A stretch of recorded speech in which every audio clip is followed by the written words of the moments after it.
Welcome back to our show, everyone. I am Hari. And I am Kimi.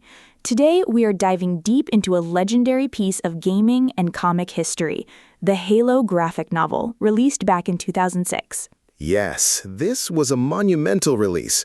It was not a quick cash-in. It was the franchise's very first step into the sequential art medium, showing aspects of the Halo universe that had never been seen before.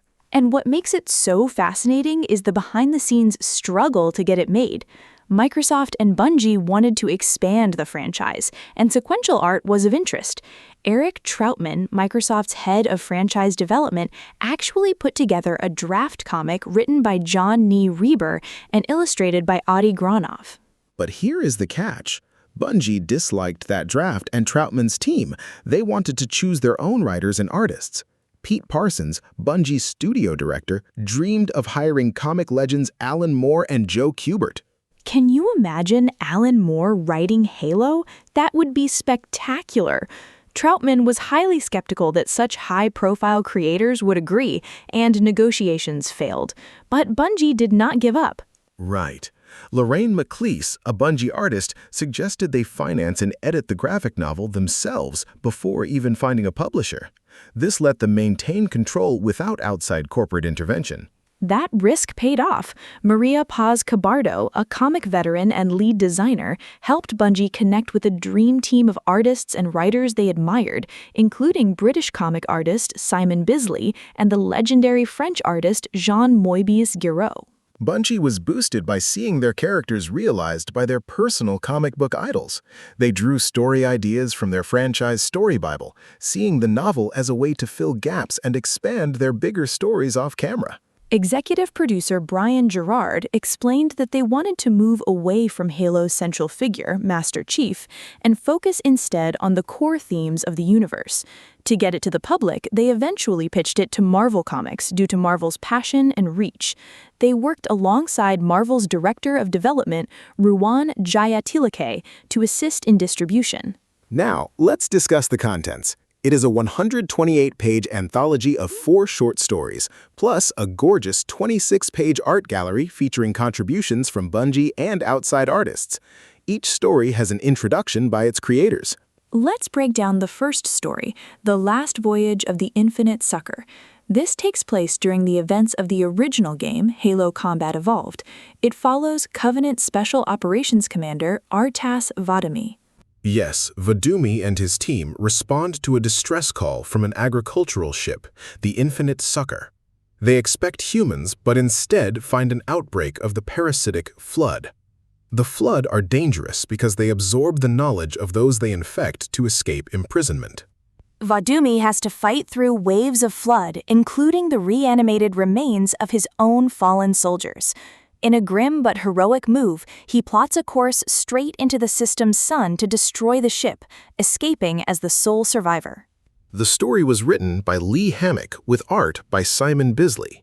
The goal was to showcase the true danger of the Flood and the Covenant military so they would not look like passive targets. Hammock found writing it a heavy task due to canon, but because Vadumi was a secondary character, he could bring something new to the table.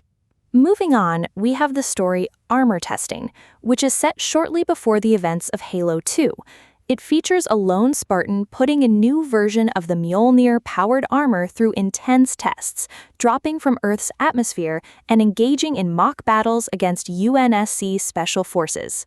In a surprising twist, the Spartan is revealed to be Maria 062, a retired female Spartan who came out of retirement just to test this equipment before it goes to Master Chief.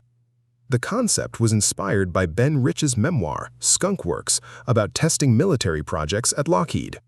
Bungie wanted to show this armor testing process at the start of Halo 2, but decided to save it. This story was written by Jay Farber with art by W. Andrew Robinson and Ed Lee. Next is Breaking Quarantine, which also deals with the original Flood outbreak but focuses on a human favorite, Sergeant Avery Johnson. While the novel Halo First Strike mentioned that Johnson has a medical condition making him resistant to the Flood, no other story explained how he actually escaped. Exactly. This is a brilliant silent comic with zero dialogue.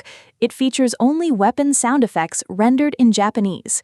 It was created entirely by Tsutomu Nihei, a famous manga artist and architect, who based his illustrations on the structures found inside the game.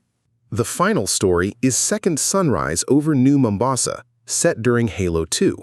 It puts a human face on the Covenant invasion of Earth, telling the story through a reporter who creates propaganda for the UNSC. When the Covenant invade, the reporter and citizens defend the city before fleeing as New Mombasa is ruined. It was written by Brett Lewis with art by Moebius Giraud. Moebius actually accepted the job because his son loved the games, having never played them. That is a wonderful detail. When released on July 19, 2006, the book was a major critical success. Reviewers praised the diversity of styles and cohesiveness. It debuted at number 2 on both the Nielsen BookScan and Diamond sales charts, and late in 2007, it was called Marvel's best-selling graphic novel, even leading to a sequel series called Halo Uprising. Dark Horse Comics even re-released it back in 2021. It is a truly spectacular masterpiece. Well, that is all our time today. Have a wonderful day, everyone, and thanks for listening. This episode is based on the Wikipedia article, The Halo Graphic Novel, which is available under the Creative Commons Attribution Share-alike license. This podcast was crafted using artificial intelligence.